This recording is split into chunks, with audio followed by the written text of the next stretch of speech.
எல்லோருக்கும் வணக்கம். இன்றைக்கு நாம் பார்க்க போகிற கதை ரா சாரதி எழுதிய காரோட்டம் மத்தியில் ஏரோட்டம். வாருங்கள் கதைக்குள் செல்வோம்.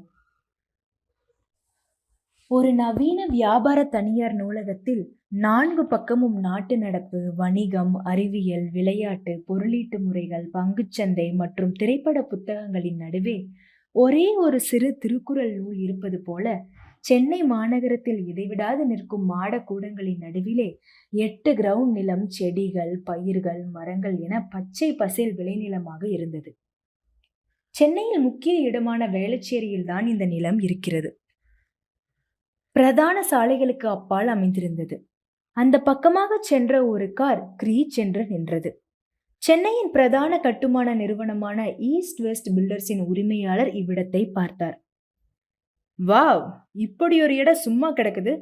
செக்ரட்டரி ஓனர் யாருன்னு பார்ப்பா, சீக்கிரம் பேசி முடிச்சு அபார்ட்மெண்ட் கட்டிடுவோம். வேலியின் முகப்பில் உரிமையாளரின் பெயரும் அலைபேசி எண்ணும் இருக்க, இடத்தின் உள்ளே வேலையொட்டி முருங்கை மரங்களும் வாழை மரங்களும் கொய்யா, சப்போட்டா, மா மரங்களும் தென்னை மரங்களும் வளர்ந்திருந்தன. நடுவில் கீரை செடிகள், தக்காளி, கத்தரிக்காய், கருவேப்பிள்ளை, வெங்காயம், வெள்ளரி பிஞ்சு செடிகள் மற்றும் பூச்செடிகள். பூக்களும் காய்களும் கனிகளும் கொழுங்கின. வெகு தொலைவில், அதாவது நிலத்தின் முடிவில், ஒரு சிறு ஓட்டு வீடும் அருகே மாட்டுத் தொழுவமும் காணப்பட்டது. பசுக்கள், கன்றுக்குட்டிகள், குழாய் வைத்த பெரிய பால் பாத்திரங்கள், உழ உதவும் கலப்பைகளும் கிராமிய காட்சியாய் தென்பட்டது. செக்ரட்டரி அலைபேசியில் நிலத்தின் உரிமையாளரை அழைக்க, இதோ வந்துடுறேன் என்று துண்டிக்கப்பட்டது. தெரு முனையை நோக்கி உரிமையாளரை எதிர்பார்த்து காத்து கொண்டிருந்தனர். ஆனால் தோட்டத்திலிருந்து ஒருவர் தலைப்பாகையுடன் வந்தார். சொல்லுங்க, என்ன வேணும்? பசும்பாலா, காய்கறியா, கீரையா என்று வினவினார். உங்க ஓனரை கூப்பிடியா என்று அதட்டினர். நான் தான் ஓனர், என்ன வேணும் என்றார். தோற்றத்தில் தோட்டக்காரன் என எண்ணிய பில்டர் பின்பு ஆச்சரியப்பட்டு விளைநிலத்தை விலை பேசினார். நான் வாங்கிக்கிறேன். இது 1/2 ஏக்கர் இருக்குமா? அடுக்குமாடி கட்டுறேன்.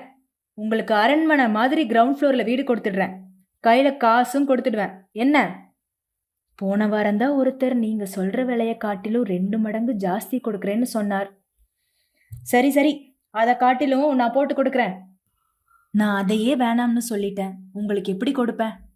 யோ, பட்டணத்துக்குள்ள 8 சைஸ்ல நிலத்தை வச்சுக்கிட்டு என்ன பேச்சு பேசுற? சாரு பெரிய பில்டரியா, ஒரு வீட்டுக்கு 2 வீடா கூட கொடுப்பாரு. பார்த்து பேசு என்று செக்ரட்டரி பேசினார்.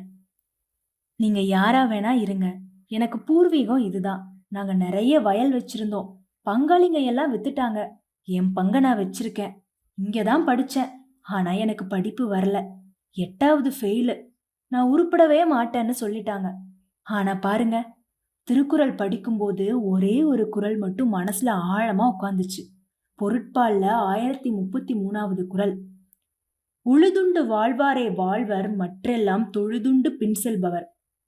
அப்படின்னா என்று செக்ரட்டரி கேட்டார். அப்படின்னா, உழவு செய்து கிடைக்க பெறுவதை வைத்து வாழ்பவரே இந்த உலகில் உரிமையோடு வாழ்பவர். மற்றவர் எல்லாம், அதாவது மற்ற தொழில் செய்பவர்கள் யாருக்காவது தொழுதுண்டு அடிபணிந்து வாழ்பவர்கள். செக்ரட்டரி முழித்தார். இப்ப புரியும் பாருங்க. உழுவதற்கு இடம் இருந்துச்சுன்னா யார்கிட்டையும் கையேந்த தேவையில்லை. மற்றவங்க எல்லாம் யாரோ ஒருத்தர்கிட்ட கையேந்தணும், பணிவா இருக்கணும்னு அர்த்தம். பிழைக்க தெரியாத ஆளா இருக்க. உழைக்க தெரிந்த ஆளு. திருத்திக்கோங்க. அந்த பெயர் போதும் எனக்கு. இந்த திருக்குறளுக்கு ஏத்த மாதிரி நானே ராஜா. அது போதும். நீங்க கேட்கலாம், உன் பசங்க எதிர்காலத்துக்கு என்ன பண்ணுவேன்னு. என் பசங்களை அரசு பள்ளியில படிக்க வைக்கிறேன். ஆனா ரொம்ப கண்டிப்பா சொல்லிட்டேன், கெட்ட பழக்கம் கூடாது, கெட்ட வார்த்தைகள் கூடாதுன்னு. அவங்கள நான் அக்ரி, ஹார்டிகல்ச்சர் படிக்க வைப்பேன். வழி வழியா சாய மாறாத விவசாயத்தை செய்ய இந்த மண்ணுக்கு விசுவாசமா இருப்பேன். சுழற்சி முறையில பயிர்களை, செடிகளை நடுறேன். காய்கறி, கனி, பால் விற்கிறேன். இந்த வருமானம் போதும் சார். இது வரைக்கும் நாங்க டாக்டரையே பார்த்ததில்ல. இயற்கை உணவு, இயற்கை சூழல், இது போதும் சார். நோய் வராது. இந்த இடத்துல இலவசமா டியூஷன் சொல்லித்தரேன். எனக்கு தெரிஞ்சது ஆ ஆ இ 1 2 3 கூட்டல் கழித்தல் இப்படி சொல்லித்தரேன். படிக்காத பசங்க யாரா இருந்தாலும் இங்க வந்துட்டா இந்த இயற்கை சூழல்ல நல்லா பிக்கப் ஆயிடுவாங்க. அவங்களுக்கு பழங்கள் பால் கொடுப்பேன். நான் 3வது வகுப்பு வரை சொல்லித்தரேன். எல்லாமே ஃப்ரீ தான் சார். பசங்க அதுக்கப்புறம் வேற டியூஷன் போயிட்டு பிக்கப் ஆயிடுறாங்க. அதுக்கு மேல சொல்லிக் கொடுக்க எனக்கு அறிவு கிடையாது. இப்போ ஒரு சிலர் தன்னார்வமா வலுக்கட்டாயமா வந்து சொல்லித் தராங்க சார். வெயில் காலத்துல தண்ணி கஷ்டம், நிலத்தை தரிசா போட்டுருவேன். அப்பதான் இயற்கையா மண் வளம் பெறும், பிக்கப் ஆகும். அந்த நேரத்துல பசங்களுக்கு விளையாட்டு சொல்லி கொடுப்பேன். ஃபுட்பால், வாலிபால் இந்த மாதிரி. சார், இவன்கிட்ட என்ன பேச்சு? மாநில மந்திரிக்கு ஃபோன் பண்ணுங்க. அவனை அடிப்பணிய வச்சு இந்த நிலத்தை வாங்கிருவோம் என்று செக்ரட்டரி கூறினார். உடனே ஃபோன் பறந்தது. மந்திரியிடமிருந்து கலெக்டருக்கு ஃபோன் போனது. கலெக்டர் கேள்விப்பட்டவுடன் கலவரமானார். சார், நான் அங்க படிச்சவன் சார். எனக்கு அவர் தான் சொல்லி கொடுத்தாரு. ஆன்னா ஆவன்னா ஏபிசிடி அங்க படிச்சுதான் வந்திருக்கேன். நான் சாப்பிட்ட அந்த மண்ணுக்கு துரோகம் பண்ண மாட்டேன். மேலும் அவர் மண் புரட்சி செய் அப்படின்னு ஒரு இயக்கம் ஆரம்பிச்சு ரெஜிஸ்டர் பண்ணி வச்சிருக்கார். அவரை தொட்டோம்னா பெரிய பிரச்சனையாயிரும். அதுக்கு மேலையும் பத்திரிகைகளுக்கு பேட்டி கொடுத்து வச்சிருக்கார்.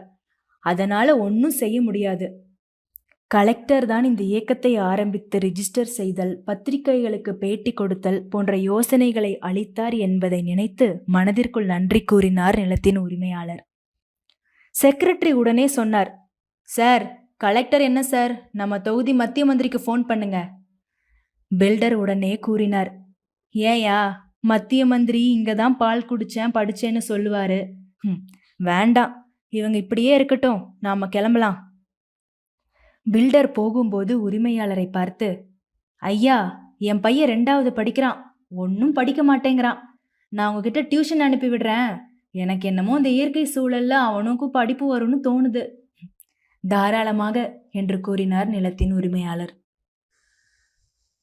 கதை இத்துடன் நிறைவடைகிறது. உங்கள் கருத்துக்களை கமெண்ட் பாக்ஸில் பதிவிடுங்கள். மற்றும் ஒரு கதை நேரம் பகுதியில் சந்திப்போம். நன்றி, வணக்கம்.